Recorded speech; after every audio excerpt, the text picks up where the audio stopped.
We have a final judgment in the Wayfair versus Times case, but there are some caveats. It's a little bit confusing, so let's talk about it quickly. The judge was like, yeah, New York Times, you can have your final judgment.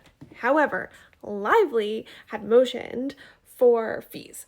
And then the judge, like, this is just layman's terms here, was like, well, all of these things are kind of related. And for judicial efficiency and economy, judicial economy, like terms that, we love to throw out here, they should all be appealable at one time. This shouldn't be done piecemeal, which makes some sense.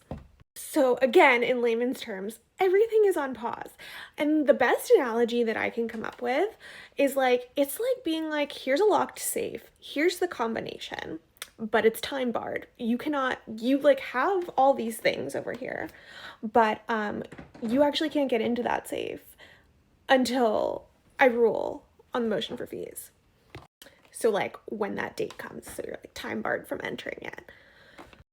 Now, I am not an expert on the rules of appellate procedure, and truthfully, I probably need to go back to my rules of civil procedure too, but I think this is going to be a problem for the New York State Court because I think there's enough case law that would suggest that if something is still appealable, it's not really a final judgment.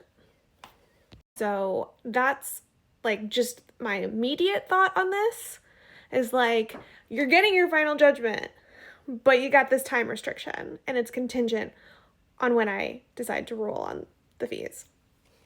And he did look at the Times' argument of saying like, look, this might prejudice us because, people's memories fade.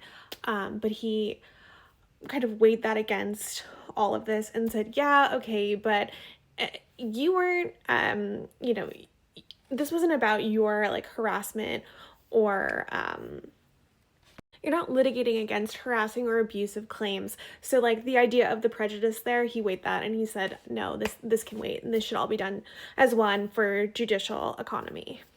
And because these things are interrelated. So let me know what you think. I hope that kind of clears it up because I was like reading this being like, oh my God. And the judge says in this, I forget what he says. He's like, yeah, this is like a web of rules.